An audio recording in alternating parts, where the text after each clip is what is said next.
다큐멘터리 역사를 찾아서 제478편 공법 시행 국민투표에 붙이다. 세종 9년 서기로는 1427년에 해당하는데요. 이해 3월 16일 창덕궁 인정전 앞에 수십 명의 과거 급제자들이 전시를 보기 위해서 앉아 있습니다. 이 과거 시험은 초시, 복시, 전시 등 세 차례에 걸쳐서 치러지는데요. 이 중에서 이 전시는 이미 복시를 통과해서 과거에 급제한 사람들을 임금 앞에다 불러다 놓고 치르는 최종 시험입니다. 당락에는 관계가 없고요. 등수를 정하는 시험이죠. 복시 치를 때는 가슴이 조마조마했는데 이미 합격자 명단에 이름을 올려놨으니 그래도 한시름 놓았네 그랴. 이 사람 복시 통과해서 합격했다고 그저 좋아할 계제가 아니라네. 어? 무슨 소린가? 전시에서 좋은 등수를 받아야 노른자위 간부의 발령을 받아서 좋은 벼슬을 일찍 얻을 수 있다는 얘기 못 들었나?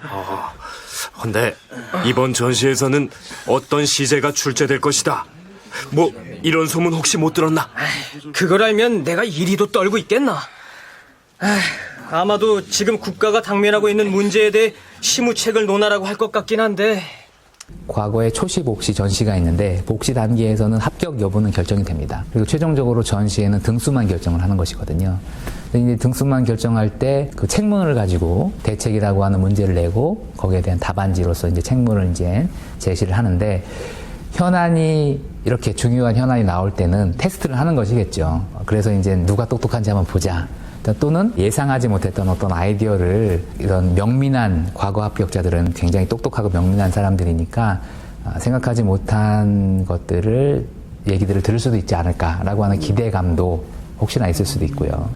네, 서울대 규장각 한국학연구원의 송웅섭 선임연구원의 설명을 들어봤습니다. 자, 그렇다면 과연 이때 전시 응시생들에게 주어진 시험의 주제는 무엇이었을까요? 주상 전환합시오. 드디어 인정전 앞으로 나온 세종이 문과 급제자들에게 책문을 제시합니다. 예로부터 제왕이 정치를 함에 있어서 반드시 한 시대의 제도를 마련하는 것임을 모두 알고 있을 것이다. 과인은 전제의 법에 대해 그대들의 의견을 구할 것이다. 세종이 얘기하고 있는 밭전자의 전제란 토지제도, 그 중에서도 토지에 세금을 매기는 조세제도를 일컫습니다. 듣건대 다스림을 이루는 요체는 백성을 사랑하는 것보다 앞서는 것이 없다고 하였으니, 백성을 사랑하는 시초란 오직 백성으로부터 취하는 제도가 있을 뿐이다. 과인은 해마다 조정의 신하들을 여러 도에 나누어 보내서 손실을 실제로 조사하도록 하였도다. 헌데 어명을 받고 간 사람들이 과인의 뜻에 부합하지 아니하고 백성의 고통을 구혈하지 못하였으니 과인은 이를 매우 못마땅하게 여기는 바이다. 사람들은 말하기를 그들이 지방의 각 주와 군만 시끄럽게 할 뿐이므로 차라리 감사에게 위임하는 것만 갖지 못하다라고 하는데, 감사는 사무가 번잡해 그 일을 겸무할 여가가 없을 것이다. 이 두 가지가 서로 허물이 되어 그 제도를 취하지 못했으니 생각하건대 별도로 행할 법이 없겠는가? 해마다 토지세를 거둘 때 그 해에 농작물의 작황이 어떠한지를 살펴서 풍작이 든 토지에는 세금을 많이 매기고 소출이 빈약한 토지에는 적게 매기는 방식으로 세금을 징수했던 것이죠. 그렇게 하기 위해서는 그 지역 금년 농사의 작황이 어떠한지를 현지에 가서 직접 조사할 사람이 필요하지 않았겠습니까? 그래서 임금은 중앙조정에서 사람을 뽑아서 각 지방으로 내려보내 조사 활동을 하게 했던 것입니다. 이것을 실제로 농촌 현지를 답사한다라고 해서 답험이라고 하고요. 답사해서 조사한 작황에 따라 세금을 부과하기도 하고 감해주기도 하는데 이러한 제도를 일컬어서 답험손실법이라고 불렀습니다. 서강대 계승범 교수와 서울대 규장각 송웅섭 연구원의 얘기를 차례로 들어보시죠. 토지 한 결당 수확량의 한 10분의 1 정도에 해당되는 한 30두, 바꿔 말하면 30말 정도로 정해서 이제 징수를 하되, 그러니까 여기까지만 보면 정액제라고 볼 수가 있죠. 근데 문제는 뭐냐면 이것이 수확량에 따른 비율이기 때문에 추수기 때마다 담당 관리가 직접 그 현장에 나가서 그 논반마다 그 수확량을 조사해보고, 아, 너희는 요번에 이만큼 거두었구나. 그러니까 그 10분의 1에 해당되는 얼만큼을 내어라. 뭐 이런 식으로 변화를 많이 준다는 겁니다. 어느 지역의 풍년 정도가 얼마인가, 그리고 그 지역의 토지 비옥도가 얼마인가, 뭐 국사 시간에 배웠던 것처럼 뭐 연분 9등, 전분 6등, 연분이라고 하는 것은 풍흉 정도고요. 전분이라고 하는 것은 토지의 비옥도 정도를 이제 등급을 매겨서 이제 파악을 하는 것인데, 연분 9등과 전분 6등을 활용을 하면서 이렇게 평가를 하게 되면 답험이라고 하는 것을 반드시 해야 되는데 실사를 하는 것이죠. 근데 답험 과정에서 소수의 관료가 그 넓은 지역의 땅들을 다 답험할 수가 없는 것이죠. 그리고 이제 그 중간 과정에서 또 아까 과거 문제처럼 비리들이 개입될 수 있는 소지들도 굉장히 중요하게 많이 제기가 되고 있었고, 중앙에서 임시로 지방에 파견하는 관리를 경차관이라고 합니다. 해마다 경차관을 보내서 각 지역의 농사 실태를 파악해서 세금을 부과하게 했는데, 이번에 그 조정에서 답험 책임자로 내려온 그 경찰관 말이오. 위관들을 시켜서 조사를 하려면은 제대로 해야 할 텐데 엉터리도 그런 엉터리가 없더라니까. 아이, 누가 아니려? 저쪽 최대감집 노는 금년에 벼가 이삭을 주체하지 못해서 그 쓰러질 정도로 농사가 잘 됐는데도 그 세금을 2분이나 감해주고, 우리 집 노는 아예 나가서 살펴보지도 않고 30마리를 고스란히 세금으로 매겨버렸다니까. 아무리 음영을 받고 내려온 경찰관이라고 해도 돈 많은 지주들 편을 들지, 우리 같은 영세 농민들 편을 들겠어?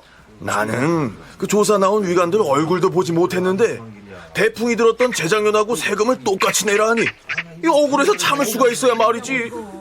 참, 고을 수령한테 가서 하소연이라도 해야겠어. 수령한테 가서 호소한들, 그 답험은 자기 소관이 아니라 경찰관 소관인데 무슨 뾰족한 수라 있겠어?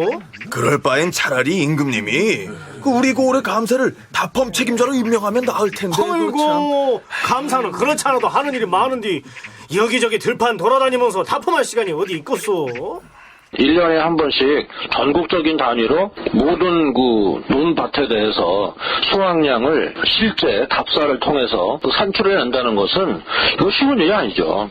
그리고 또 뭐 그 과정에서 뭐 부정부패도 있을 수 있고, 또 지방 수령이라고 해서 그 지방 사정을 다 아는 것도 아니기 때문에 어차피 실제 답사를 하는 그 담당자들은 그 지방의 뭐 향리거나 지방에서 뭐 오래 살고 있던 그 현지인을 통할 수밖에 없는데, 그러다 보니까 뭐 꼭 부정부패가 아니라 하더라도 뭐 정치에 끌린다거나 아니면 뭐 양반 사족의 위세에 눌린다거나 뭐 이런 식으로 해가지고 이 조사가 제대로 이루어지기 힘들다는 겁니다. 이재룡은 국사편찬위원회에서 발간한 한국사에서 답험 손실 제도의 한계를 이렇게 지적하고 있습니다. 답험 손실은 고려시대부터 해오던 전통적 방식이 그대로 이어지고 있었다.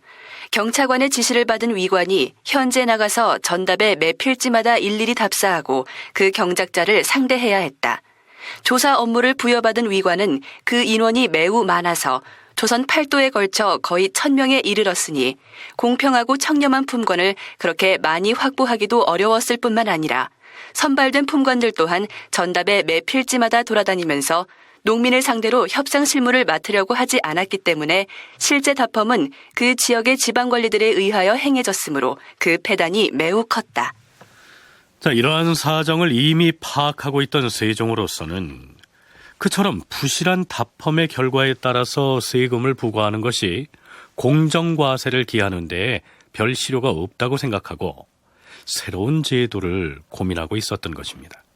그래서 인정전에서 치러진 전시에 나아가서 토지세 수취에 관한 개혁안을 시험의 주제로 부여했던 것인데요. 이러한 폐단을 없애고자 한다면 마땅히 공법을 통하여 대책을 구해야 할 것이다. 다펌 손실법은 역대 중국에서도 시행되지 않았는데 하물며 산천이 험준하고 고원과 습지가 꼬불꼬불한 우리나라에서 제대로 시행되기를 기대하는 것은 무리였다. 그와는 반대로 공법은 옛 중국 하나라의 책에도 기재되어 있다. 다만 그것이 여러 해의 중간을 비교해 일정한 것을 삼음으로써 좋지 못하였다고 이르는데, 공법을 사용하면서 이른바 좋지 못한 점을 고치려고 한다면 그 방법은 어떻게 해야 하겠는가? 그대들은 경술에 통달하고 정치의 대체를 잘 알 터이니 오늘 이 전시에서 숨김없이 진술하라. 그 답안에 좋은 계책이 나오면 과인이 장차 채택해서 시행하겠노라. 세종은 다펌 손실법의 대안으로 공법을 시행하기로 결심합니다. 그러나 이 공법에도 문제점이 있기 때문에 그 문제점을 보완해서 시행하고자 했고, 과거에 합격한 유생들로부터 좋은 아이디어를 얻고자 했던 것이죠. 공법의 문제점은 앞에서 소개한 세종의 발언 속에 들어 있습니다. 공법은 여러 해의 중간을 비교하여 일정한 것을 삼음으로써 좋지 못하였다고 이르는데, 자, 여러 해 중간을 비교해서 일정한 것을 삼는다. 무슨 뜻인지 이해가 가십니까? 어떤 토지의 작황을 여러 해 동안 조사해서 그 땅에서 어느 정도의 수확이 나는지의 평균치를 내서 바로 그 평균치를 해마다 정액으로 정해서 세금으로 거두는 것이 정액공법입니다. 자, 이렇게 되면 해마다 농촌에 가서 다펌을 실시할 필요가 없겠지요. 그렇지만 일정한 액수를 정해놓고 매년 세금으로 거둔다면 흉년이 될 경우에는 어떻게 하겠으며 그 평균치를 내는 것 자체가 쉬운 일이겠느냐, 이러한 문제가 남습니다. 우리나라는 세종대왕 때 와서 공법이라고 하는 것을 사실상 처음 실시하는데, 먼저 이 공법이라고 하는 것은 본래 그 하나라 때 중국에서 나온 것으로서 수확량에 따라서 바꿔 말하면 비율로서 징수할 액수를 정하는 것이 현실적으로 쉽지 않기 때문에 아예 그냥 한 전체 수확량의 한 10분의 1 정도에 해당하는 액수를 그냥 정액으로 정액으로 해놓고 이제 그것을 걷는 제도가 이른바 공법입니다. 그러니까 공법을 쉽게 이해하시려면은 이것이 해마다 이렇게 어떤 수확량에 따라서 해마다 실제 납부하는 액수가 변하는 것이 아니고 그냥 기존에 많은 데이터를 가지고 아예 그냥 액수를 정해버리는 것이죠. 그런데 과거 응시자들 중에서 공법 시행에 대한 그럴듯한 시책을 답안지에 적어내서 세종의 칭찬을 받은 인물은 나타나지 않았던 모양입니다. 이러니 세종의 고민이 깊어질 수밖에 없는데요. 이 시기 세종의 고민이 무엇이었는지를 어렵지 않게 짐작할 수 있습니다. 나라의 살림살이를 안정시키기 위해서 가장 중요한 것이 무엇이라 생각하는가? 세금을 잘 거두어야 하옵니다. 세금을 잘 거둔다는 것은 무엇을 이름인가? 풍년과 흉년에 관계없이 일정한 세수를 확보하는 것이 무엇보다 중요하다고 사료되옵니다. 그렇다면 해마다 다펌을 해서 토지에 부과하는 세금을 늘리거나 줄이거나 하지 않고 아예 토지 한결에 곡식 몇 마을 하는 식으로 정해놓고 징수하는 정액제가 가장 좋을 것인데 백성들이 그 뜻을 알겠는가? 백성들은 특히 토질이 좋지 않은 하전을 보유한 농민들은 고통스러워할 것이옵니다. 과연 백성들을 고통스럽게 하지 않으면서 안정적인 세수를 확보하는 것이 가장 좋은 방법인데 그것이 쉽지 않다는 것이 문제가 아닌가. 이 시기에 어떤 농업 생산력과 그러니까 농민의 그 삶이라고 하는 것이 좀 불확실한 측면들이 있는 것이죠. 그렇기 때문에 소출이 일정하게 난다라고 하면 문제가 되지 않는데 소출이 이제 그 자체가 이렇게 차이가 있을 수도 있고 또 하지만 국가의 어떤 재정 운영이라고 하는 것은 항상 일정 정도를 기준으로 놓고 거기에서 이제 집행을 하는 것이기 때문에 어떻게든지 걷어야 되는 것이지 않습니까? 그래서 이 백성의 삶을 크게 이제 위협하지 않는 이 세금 제도라고 하는 것이 이 생산력이 아직까지 조금 불확실할 수 있는, 불안정할 수 있는 이 시대에 기본적으로 이제 위험 요소로 항상 제기가 되는 것이죠. 예나 이제나 납세의 의무를 지고 있는 백성들을 모두 만족시킬 수 있는 조세 제도는 아예 존재하지 않겠죠. 어찌됐든 나라의 재정을 안정화하려면 풍년이라고 덕어두고 흉년이라고 깎아주는 방식이 아닌 정액 징수의 방법으로 가야 할 것인데요.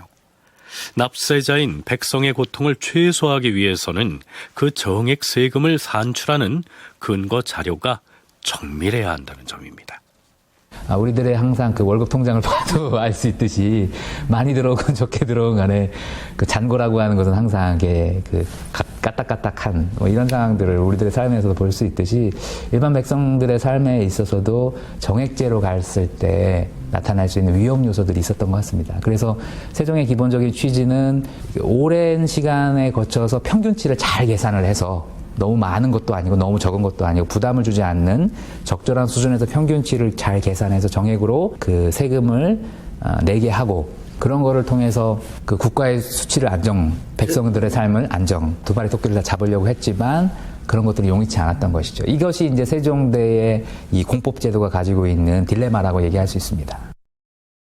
자, 이제부터는 토지세의 액수를 아예 정해놓고 매년 정액으로 징수하는 제도, 즉 정액공법 제도의 시행을 둘러싸고 세종대에 벌어졌던 논란들을 차근차근 짚어보기로 하겠습니다. 세종 10년 벽두인 1월 16일. 경들은 들으세요. 우리가 시행하려는 공법이 비록 아름다운 제도라고는 하지만 선대왕으로부터 이미 이뤄놓으신 법을 서둘러서 경솔하게 고칠 수는 없는 것입니다. 공법을 시행하게 되면 풍년이든 해에는 많이 거둬들인다 해도 걱정이 덜하겠지만 흉년이 들 경우 백성들의 근심과 원망을 면할 수가 없을 것입니다. 이 일을 어찌하면 좋겠는지 좋은 계책을 말씀해 보세요. 신 좌의정 황희가 말씀 올리겠사옵니다. 신이 일찍이 조계생에게서 들은 말이 있사온데 지금까지 실시해온 다펌 손실법에 의하면 과세, 경, 중, 고, 하가 한결같이 조사관인 위관과 서원의 손에 달려 있어서 대단히 공평하지 못하다는 것이 문제였사옵니다.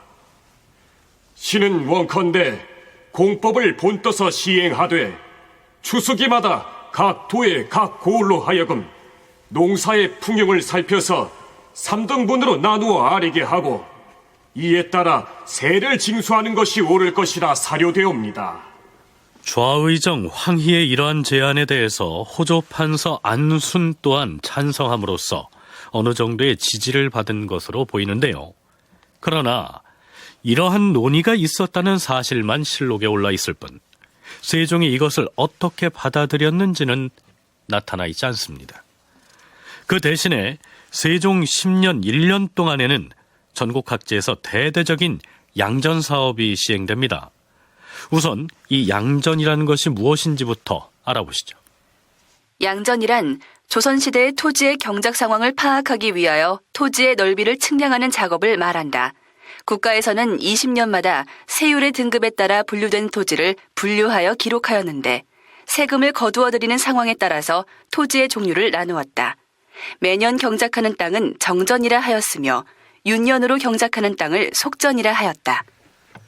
다펌이 그해 농작물의 작황을 조사하는 것이라면 양전은 토지의 면적을 측량하고 그 토지의 비옥도와 작황뿐만 아니라 현재 경작을 하고 있는 땅인지 휴경하는 땅인지 등을 종합적으로 조사해서 기록하는 사업을 일컫습니다. 토지를 분류하고 또한 측량을 해서 기록하는 이 양전 사업이 20년 만에 이루어졌다고 했는데요. 왕조실록의 기록을 보면 태종 제위기인 1406년 무렵부터 양전이 실시돼서 1408년에 끝난 것으로 되어 있습니다. 그리고 1428년인 세종 10년에 다시 양전 사업을 했다면 정확하게 20년 만에 실시된 것이죠. 세종 10년 8월 7일 호조에서 개하기를 전하, 경기, 강원, 충청, 전라도 등지에 금년에는 곡식이 좀 잘 되었사옵니다. 각 지방의 경차관을 나누어 보내서 양전하도록 명하시옵소서. 이렇게 청하니 임금이 그대로 따랐다.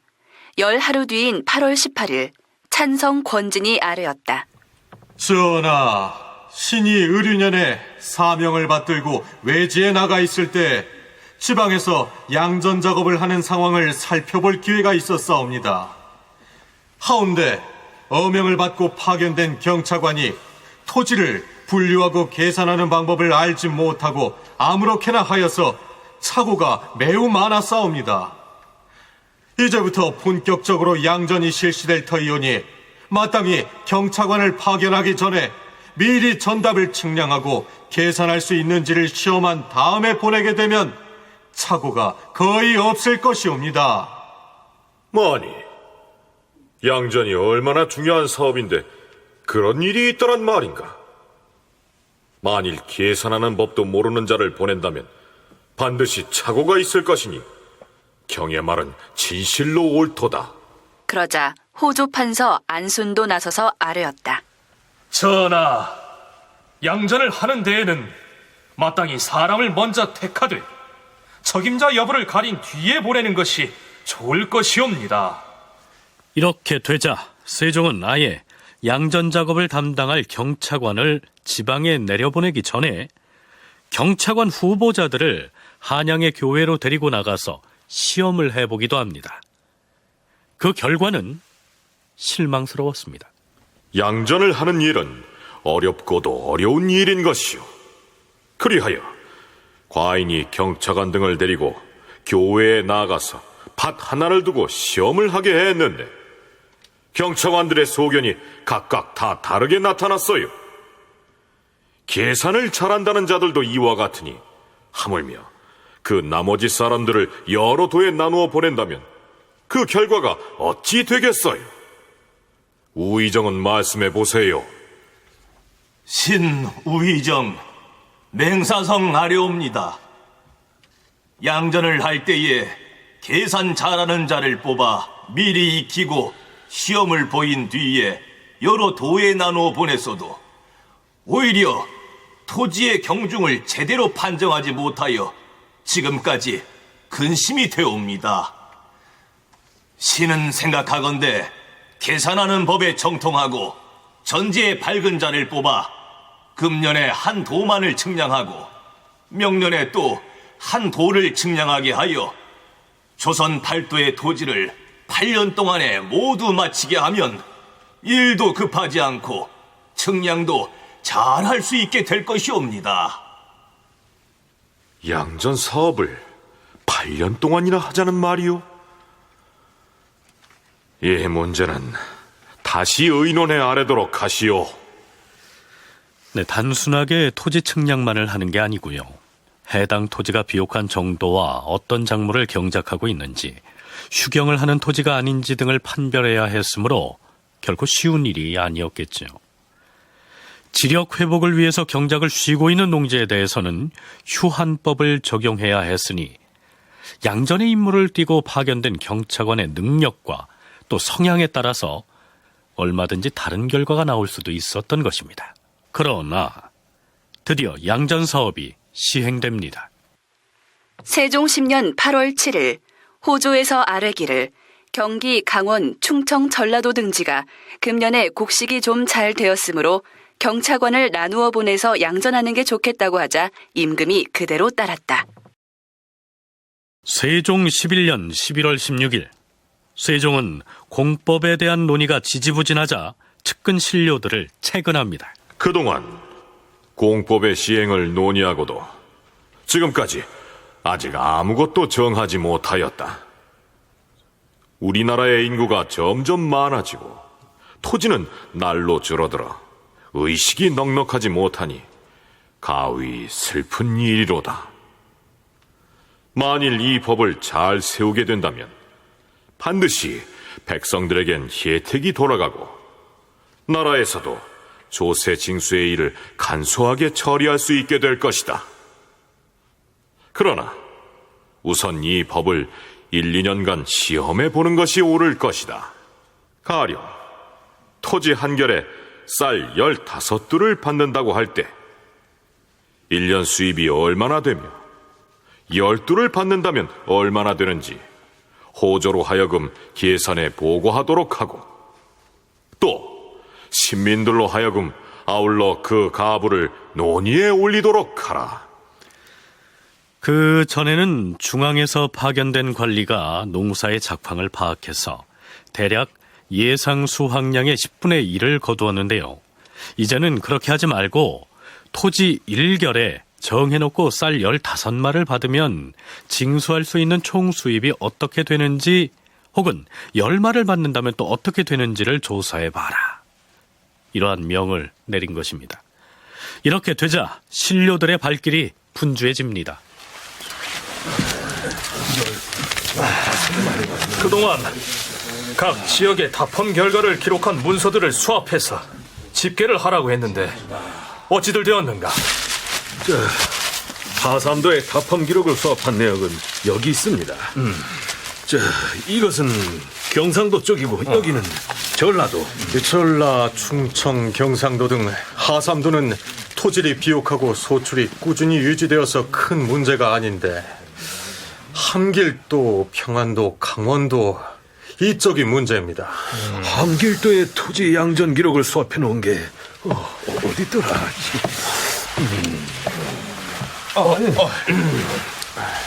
전하께서 명하신 한결에 쌀 15마를 일괄 징수했을 때와 10마를 일괄 징수했을 때 총 징수액이 어찌 되는지 계산이 나왔는가? 예. 계산이 나왔는데 결과가 좋지 않게 나왔습니다. 지역마다 토질이 다른데 일괄 정하는 것도 문제고 과거 답험 사례로 미뤄봤을 때 함길도나 평안도에서는 한결에 10마를 받는다 해도 정액으로 징수하기는 어려울 것 같습니다. 어찌됐든 지금 주상전하께서 공법 시행 초안을 만들어 오기를 기다리고 계시니 호조에서 잘 만들어 보세요. 세종이 공법의 도입을 염두에 두고 과거 시험에 시제로서 출제했던 때가 세종 9년 3월이었는데요. 정확히 3년 뒤인 세종 12년 3월에 드디어 호조에서 공법 시행의 계획을 세워서 그 초안을 임금에게 올립니다. 호조 판서 안순이 보고한 그 초안의 내용을 간추려서 소개하면 이렇습니다. 주상 전하, 매양 벼농사를 답험할 때 보면 조정에서 관리를 경차관으로 보내기도 하고 혹은 해당 지방의 감사에게 위임하기도 했사옵니다. 그러나 많은 전답을 기한 안에 모두 조사하여 끝마쳐야 하므로 그 고장에 거주하는 품관에게 조사 업무를 하도록 위촉했사온데 위촉을 받은 위관들과 기록을 맡은 서원 등이 사정에 박지 못하고 혹은 사사로운 정에 이끌려서 실제보다 늘리거나 줄여 적기도 하고 덜기도 하고 채우기도 해서 문제가 되었사옵니다. 여기까지는 기존의 답험 손실법에 대한 폐단을 지적한 내용인데요. 그래서 어떻게 하겠다는 것일까요? 청하옵건대 이제부터는 공법에 의거하여 전답 한결마다 10마를 거두게 하되 다만 평안도와 함길도만은 한결에 7마를 거두게 하시면 예전부터 내려오는 폐단을 덜 수 있을 뿐만 아니오라 백성의 생계를 넉넉하게 할 것이옵니다. 또한 태풍, 서리로 인한 피해나 수재 혹은 한재로 인하여 농사를 완전히 그르친 사람에게는 조세를 전부 면제하게 하시옵소서. 자, 여기에서 결이란 단위가 나옵니다. 세종대의 양전 작업을 하면서 조정된 도량형에 의하면 1결은 가로, 세로 35보에 해당하는 면적의 토지를 일컫습니다. 이때 호조에서 올린 공법 시행 초안의 내용을 간추리면 이렇습니다. 계승범 교수의 설명을 먼저 들어보시죠. 모든 농지 1결당 한 10두 정도로 못을 박자. 그러니까 10말. 그러니까 10두니까 10말이죠. 이 10말로 정액을 정하자. 이렇게 합니다. 다만 이제 이런 걸 정하면서도 이게 토지의 비옥도에 따라서 또 지역에 따라서 따뜻한 남쪽인가 아니면 좀 추운 북쪽인가에 따라서 무조건 그냥 1결당 10두 이렇게 해버리면 문제가 되겠죠.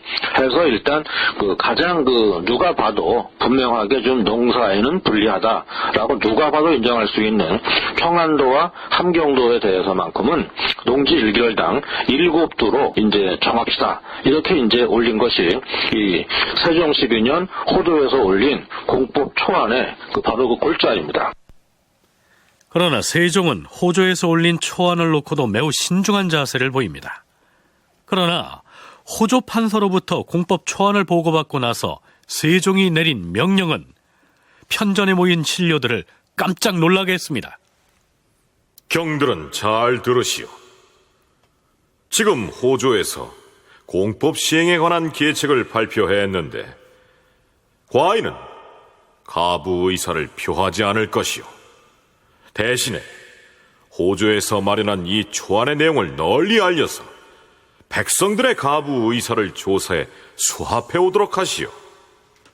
의정부와 육조의 관리들은 물론 각 관사의 관원들, 서울 안에 거주하는 모든 전직 품관의 원로들, 각도의 감사와 수령 및 지방의 품관으로부터 여염집의 세민에 이르기까지 모두에게 가부를 물어서 아뢰도록 하시오.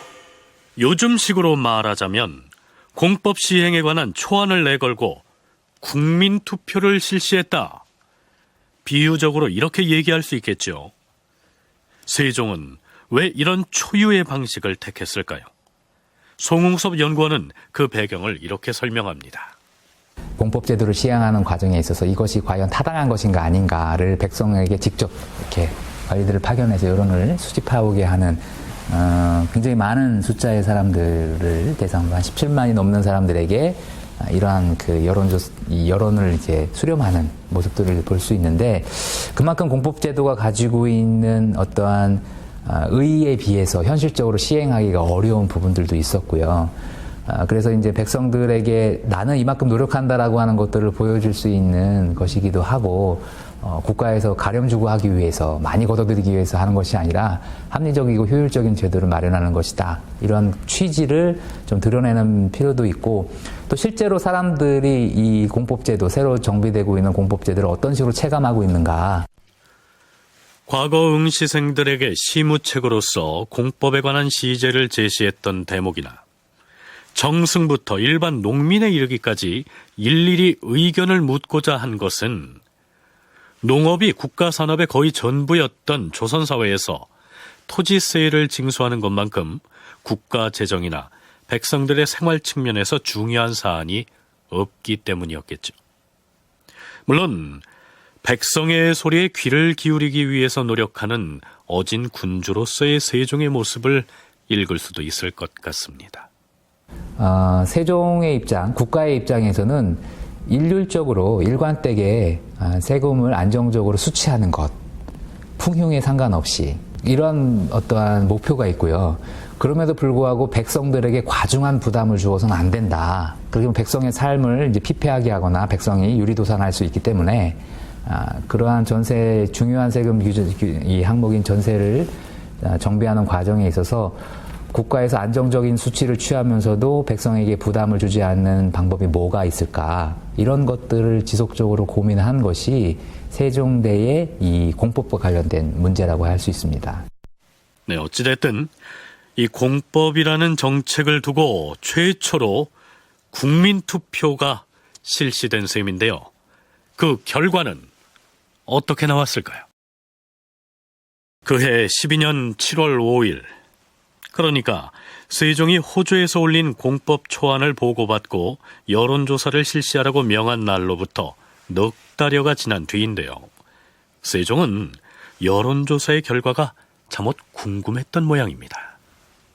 호저 판서는 아직 공법 시행에 관한 의견을 수합하지 못한 것이요? 그렇사옵니다, 전하. 일부 지방에서는 공법에 대한 편의 여부를 수합한 결과를 보내왔사온데, 그러면 일부 지역이라도 아래도록 하시오. 예, 전하. 일찍이 공법의 편의 여부를 가지고 경상도의 수령과 인민들에게 물어보았사온즉 이 법이 좋다는 자가 많았사옵고 좋지 않다는 자는 그 수가 적었사옵니다. 경상도 지역에서 공법 시행을 찬성하는 자들이 많았다 하면 다른 지역은 어찌 됐소? 함길도와 평안도, 그리고 황해도와 강원도 등의 지역에서는 모두들 공법 시행이 불가하다는 의견이 많은 것으로 나타나고 있사옵니다. 아무리 공법이 좋은 제도라고 해도 백성들이 좋지 않다고 하면 시행할 수 없는 것이오. 척박한 지역의 가난한 농민들 중에서 반대자가 많은 것은 그 이유가 있을 것이오. 농작물에 잘 되고 잘 못된 것을 납품할 때 조사하는 관리들이 각기 제 주장을 고집해 공정성을 잃은 경우가 참못 많았고, 또 간사한 아전들이 잔꾀를 써서 부유한 자를 편리하게 하고 빈한한 자를 괴롭히고 있음이 드러났는데, 이는 과인이 심히 우려하고 있는 바이오. 각도의 보고가 모두 올라오거든 그 공법의 편의 여부와 납품의 폐해를 구제하는 등의 일들을 백관으로 하여금 수기케 해 아래도록 하시오. 아직 조사 결과가 모두 수합된 것은 아닌데요. 계승범 교수는 조사 결과를 보지 않더라도 애당초 호조에서 만들어서 국민투표에 붙인 공법 초안의 내용만 얼핏 봐도 누가 찬성하고 어떤 사람이 반대했을 것인지가 훤하게 잡힌다, 이렇게 얘기합니다. 땅의 그 비옥도에 따라서 상중하로 3단계로 구분하는 그런 데이터가 이미 당시에도 있었습니다. 가령 뭐 제일 좋은 땅인 경우에는 그 상전 같은 경우에는 대체로 그 예상되는 그 한 해 수확량이 있지 않습니까? 거기에서 이제 한 뭐 10분의 1 정도 되는 뭐 한 30두라거나 이렇게 이제 받고 있었어요. 다만 이제 그렇게 해놓고 해에 따라서 뭐 큰 흉년이 들면 좀 이제 좀 개인적으로 이제 좀 면제해 달라 이렇게 이제 어필을 하면 이제 조사를 해가지고 타당하다 그러면은 좀 면제해 주기도 하는 뭐 그런 시스템이었는데, 지금 호조에서 올라온 초안에 보면은 모든 농지 1결당 10두로 이제 확정한다는 것이죠. 경상도나 전라도 등 비옥한 지역의 땅을 가지고 있는 사람들은 예전에 납품으로 세금을 매길 때에는 1결에 수확량의 10분의 1에 해당하는 30말 정도를 바쳤는데요.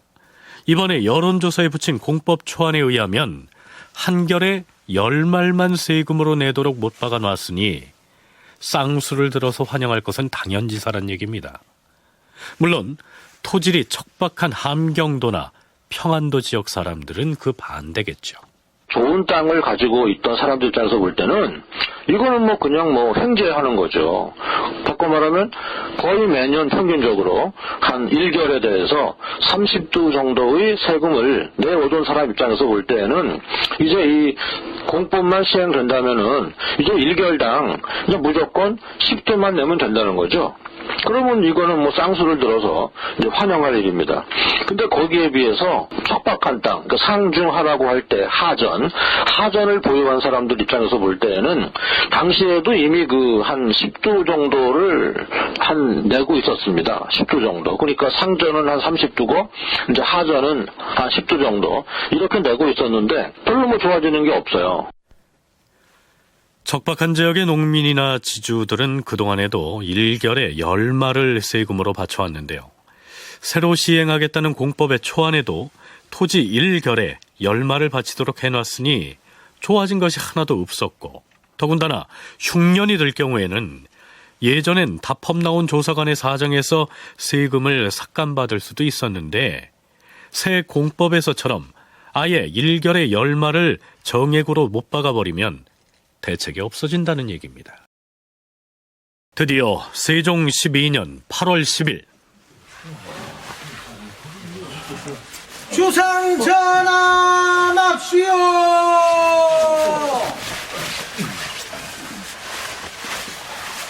호조 판사는 공법 시행에 대한 가부 인원을 갖추어 아래도록 하시오. 드디어 호조에서 중앙과 지방을 망라해 공법 초안에 대한 가부 의사를 조사해 수합한 결과를 발표합니다. 말하자면 국민투표의 개표 현황을 발표하는 셈이죠.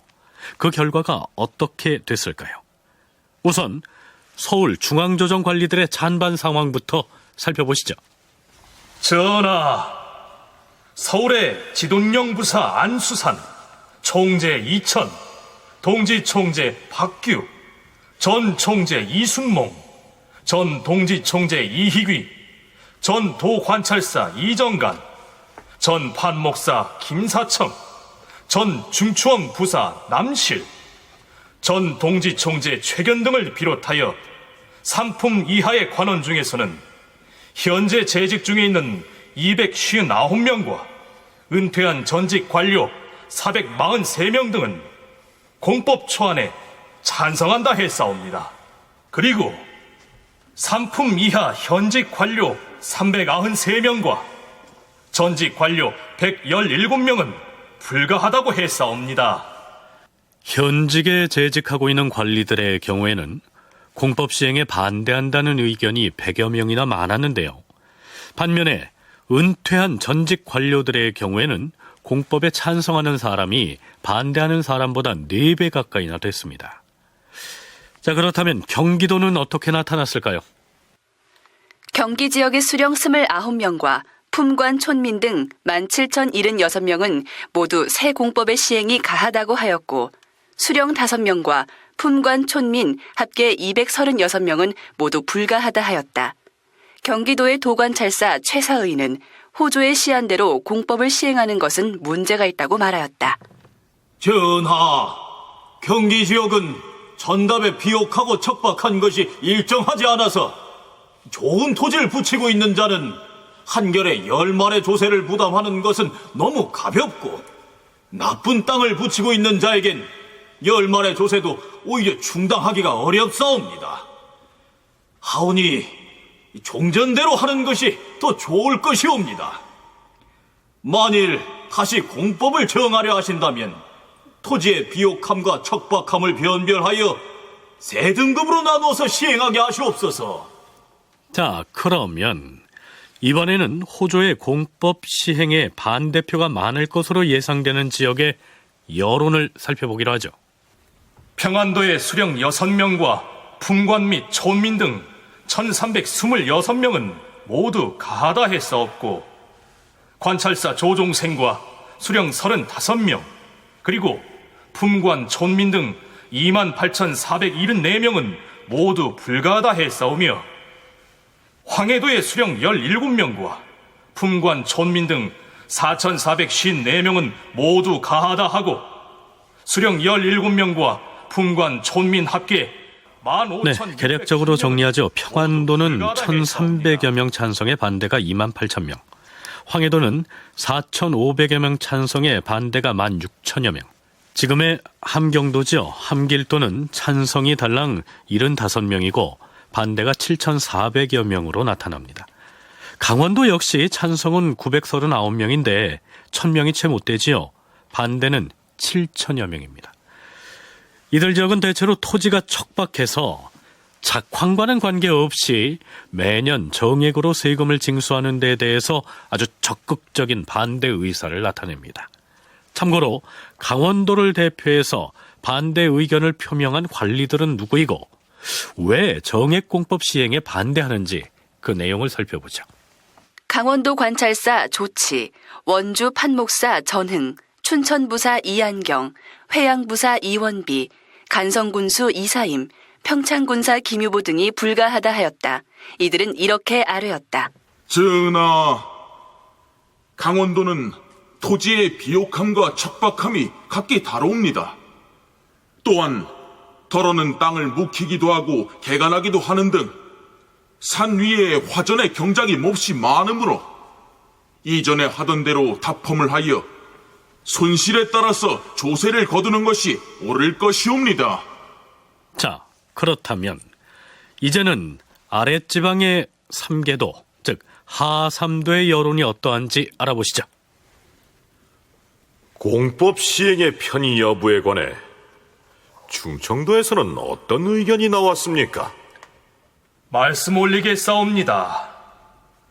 충청도의 수령 35명과 품관 촌민 6,982명은 모두 가하다고 했사옵고 충청도 관찰사 송인산과 도사 이의흡을 비롯하여 수령 26명과 그 밖에 품관 촌민 등 14,013명은 모두 불가하다 했사옵니다. 그래요? 토지세를 정해놓고 받는 정액공법의 시행에 대해서 충청도에서는 찬성이 7천여 명이고요. 반대는 찬성의 2배쯤 되는 14,000여 명으로 나타납니다. 그렇다면 토질이 비옥한 전라도와 경상도에는 어떤 의견이 다수로 나타났을까요? 전라도에서는 수령 42명과 품관 촌민 등 29,505명은 모두 가하다고 말하고 수령 12명과 품관 촌민 등 257명은 불가하다고 하였다. 경상도에서는 수령 55명과 품관 촌민 등 36,262명은 모두 가하다 하고 수령 16명과 품관 촌민 377명은 모두 불가하다고 하였다. 네, 전라도의 경우에는 3만여 명 찬성에 반대는 260여 명이었습니다. 경상도 역시 표 쏠림 현상이 아주 심각했는데요.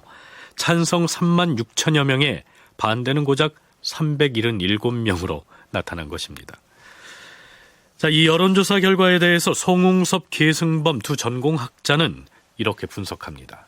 그만큼 백성들 사이에 있어서도 자기가 처해 있는 어떤 지역에 따라서 입장이 다를 수 있는 것들을 보여준다고 생각합니다. 하삼도 같은 경우에는 상대적으로 당시에 생산력도 높았고 약간 다른 지역에 비해서 균질화되어 있는 측면이 있어서 이 지역은 공법 시행을 찬성하는 어떤 이러한 여론들이 있고 그 밖에 다른 지역들은 그것이 이제 자기들에게 불리하게 느껴질 수 있는 것이죠. 그래서 공법이 반드시 좋은 거다. 공법에 반대하는 사람들을 뭔가 기득권자다. 이렇게 보기보다도 어떤 이상과 현실에서 발생하는 괴리 이런 것들이 단순하게 정책을 집행하는 관료들뿐만 아니라 일반인들, 일반 그 지역에 있는 백성들 사이에서도 차이가 있을 수 있다. 이런 정도로 해석을 하는 것이 좋을 것 같고요. 바꿔 말하면은 결과적으로 경상도와 전라도가 찬성을 했고 경기도도 찬성한 쪽에 돌아가는데 다 어떤 특징이 있냐면은 역시 한국에서 농사짓기 좋은 그런 땅들이 많이 몰려있는 그런 지역이라고 볼 수 있고요. 그 반대한 곳은 대부분 평안도, 함경도는 당연하고 황해도 지방도 반대자가 더 많았고 재미있게도 충청도 지방도 그 반대자가 더 많았습니다. 바꿔서 말하면 경상도나 전라도에 농토가 있는 사람의 경우에는 토질이 비옥해서 예전에 답험 손실 방식으로 했을 때는 1결에 30말 정도를 세금으로 추징당해 왔는데 새로 정액공법을 시행한다면서 무조건 1결에 10말만 거두겠다고 했으니까요. 세 부담이 3분의 1로 줄어든 셈이어서 반대할 이유가 없겠지요. 그럼에도 불구하고 반대표를 던진 200~300명은 현지에서 농사를 짓는 사람이라기보다는 그곳에 관리로 파견된 사람이거나 혹은 나라의 재정을 걱정해서 정액공법을 반대한 사람이었다. 이러한 분석입니다. 자, 그럼 세종 12년에 실시한 정액공법 초안에 대한 여론조사 혹은 요즘식으로 표현하면 국민투표의 최종 집계는 어떻게 됐을까요? 주상 전하, 무릇 가하다는 자는 총 98,657명이 오며 불가하다는 자는 74,149명이 옵니다. 단순히 숫자로만 보자면 정액공법을 실시하는 데 찬성한 사람의 수가 반대하는 사람보다 2만여 명이나 많습니다.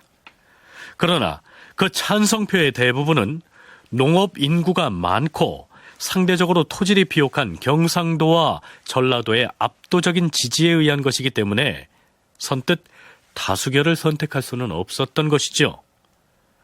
자, 이러한 상황에서 호조에서 마련한 초안대로 정액공법 제도를 밀어붙인다면 그야말로 빈익빈, 부익부를 부채질하는 경우가 되겠죠.